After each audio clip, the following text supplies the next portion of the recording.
Hello दोस्तों, जय हिंद। कैसे हैं? उम्मीद करते हैं आप सब बहुत अच्छे होंगे। दोस्तों, जैसा कि मैंने आपको पिछले वीडियो में खास करके बताया था, कई सारे टॉपिक पर चर्चा हुआ था। इस पर हम लेकर के चले थे आपका मेरुरज्जु और मेरुरज्जु के कार्य।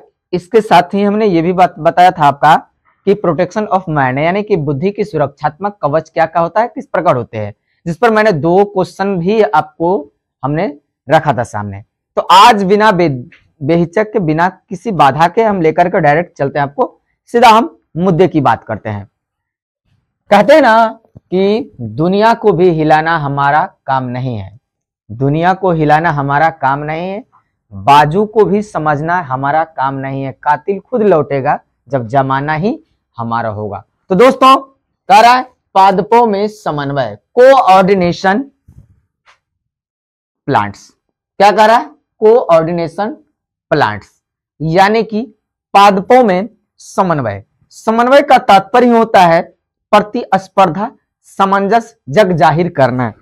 किस प्रकार होता है इस चीज को समझना बहुत ही अच्छे ढंग से हमको समझना पड़ता है। खास करके पौधों में नियंत्रण। क्या कह रहा? पौधों में नियंत्रण एवं समन्वय क्या कह रहा? कुछ विशिष्ट रासायनिक पदार्थों द्वारा होता है। जो भी पौधा है उस पौधा में क्या होता है, किस प्रकार समन्वय और नियंत्रण होती है, इस पर कहीं ना कहीं तो क्या होता है, पादपों में समन्वय होता है, कोऑर्डिनेशन प्लांट्स। ये लगातार चलते रहता है। करा कि जिनमें क्या होता है, जिन्हें पादप हार्मोन भी कहते हैं, यानी पादप में पाए जाने वाले हार्मोन के हम लोग क्या कहते हैं, पादप हार्मोन कहते हैं। तो जितने भी हार्मोन है, जरूरी नहीं कि सारा हार्मोन मनुष्य में भी पाया जाता है, कुछ हार्मोन पौधों में भी पाया जाता है और पौधों में पाया जाने के कारण इसको पादप हार्मोन कहा जाता है, और जंतु में पाए जाने वाले हार्मोन को जंतु हार्मोन भी कहा जाता है। नोट में लिखा गया है, करा हार्मोन शब्द जो आया है ग्रीक भाषा का एक शब्द है, जिसका अर्थ होता है गति को उत्प्रेरित करना या उत्तेजित करना। जैसे जब युवक और युवती वयस्क हो जाती है, यानी कि छात्र छात्रा, लड़की लड़कियां लड़के जो भी है, जब इसका वयस्कता की उम्र होता है तो वह उत्तेजित होता है, उसका समन्वय लोगों से प्रतिस्पर्धा करने की बातें सामने आने लगती और वो करने भी लग जाते हैं। कहा कि पौधों में पाए जाने वाले हार्मोन, जितने भी पौधे हैं सभी पौधों में पाए जाने वाले हार्मोन पौधों की वृद्धि, जो वृक्ष की लंबाई हो या मोटाई हो, पत्ते घना हो, फल लगना, फूल लगना, फल फूल, फूल से फिर बीज, इन सारे जो है, पहला क्या हो रहा है, फल, फल से आ गया फूल, फूल से आ गया बीज, ये सारे तत्व उस पर चलते रहता है। तो फूलों का खिलना, पत्तियों का झड़ना, जब पतझड़ का मौसम आता है तो पत्तियां झड़ जाती है और फिर पेड़ क्या होता है, पूरा खाली होता है। फिर जब उसका क्या होता है, पादप हार्मोन उसमें डिस्चार्ज होता है, बीज का बनना, बीज भी बनता है, पत्तियां, उसके बाद जड़ों का निकलना। कुछ ऐसे भी पेड़ है जिसका टहनिया से जड़ निकलता है, जैसे अमरवेल आप देखे होंगे। इसी के साथ साथ और भी है बरगद का पेड़। तो ये सब क्या होता है, ऑटोमेटिक जो है अपना उसका ऐसा सिंथेसिस पाया जाता है, जो कि क्या होता है, पेड़ से टहनी के जो भी भाग है उस पर क्या होता है, जड़ निकलने लगता है। बचपन में हम लोग को ख्याल है कि हम लोग झूला झूलते थे उसको लटक करके, गांव का बरगद की छाव में। तो ऐसा होता आज भी बहुत सारा जगह, लेकिन तो बरगद कहीं कम होता जा रहा है। करा आदि पादप क्रियाओं का नियंत्रण एवं नियमन, उसका कंट्रोल करने का काम इस पर होते रहता है। तो क्या होगा, कहीं कहीं अगर ऐसा नहीं हो पाता है तो दिक्कत सामने आने लग जाता है। तो इसको सुचारू रखने के लिए कहीं ना कहीं हार्मोन का बहुत बड़ा भाग दिखाई देता है।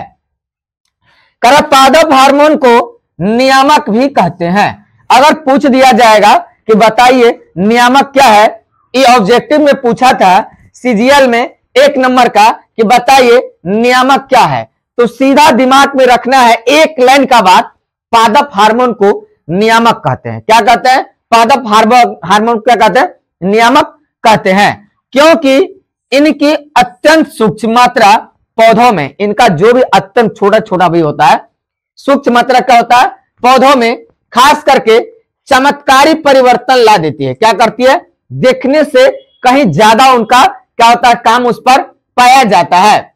और इनके प्रभाव से कई पादप क्रियाओं के बीच क्या होता है, एक साथ समन्वय होते रहता है। तो ये सब तो देखने को मिल गया, लेकिन यही तक नहीं, इसको और थोड़ा विस्तार किया जाए तो और भी आगे जाता ही है।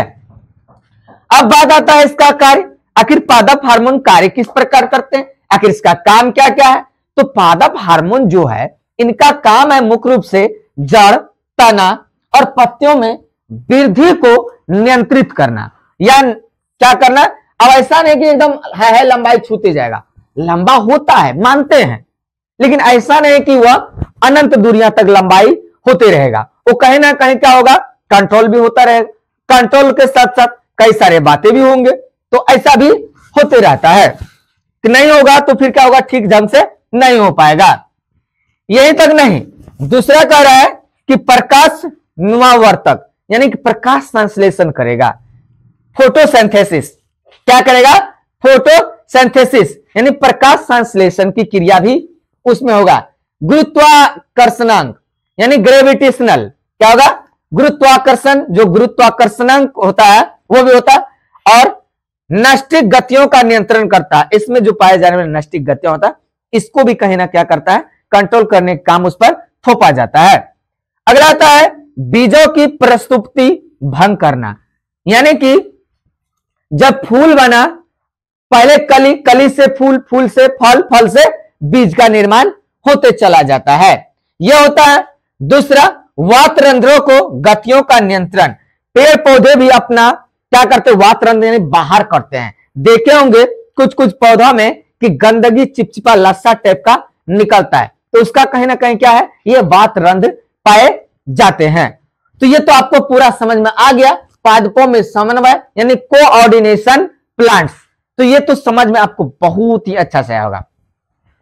कोशिश कीजिए कि कोई भी टॉपिक है इसको इस प्रकार समझा जाए। हमको नहीं लगता है कि आप कोई भी छात्र इस पर छूट गए होंगे, सबको समझ में आसानी भाषा में आ गया होगा। सीधा आपको जानना है उसका वृद्धि, बरकत, पेड़ पौधा का जो होता है, इसका करने का काम किसका है, तो पादप जो है उसमें पौधों में क्या होता है, समन्वय कारण ही होता है और नियंत्रण भी करने का काम करता है। आज यहां तक रखते हैं, लेकिन कुछ जो है प्रमुख पादप हार्मोन भी क्या होता है, उसके कार्य में लगे हुए रहते हैं। क्या रहते हैं, कुछ पादप में और भी पादप हार्मोन में उसके कार्य में लगे रहते हैं। जैसे ऑक्सिन, क्या ऑक्सिन हो गया, ऑक्सिन के साथ साथ कई सारे आते हैं। ऑक्सिन हो गया, उसके बाद क्या कहते हैं आपका जिबरेलिन, जिबरेलिन के बाद एब्रिसिक एसिड, साइटोकाइनिक, इन सारे जो है होते रहता है। तो इस सब का चर्चा हम फिर करेंगे अगले वीडियो में। आज के लिए इतना ही रखते हैं, फिर मिलेंगे। जय हिंद, जय भारत। लाइक शेयर कमेंट जरूर।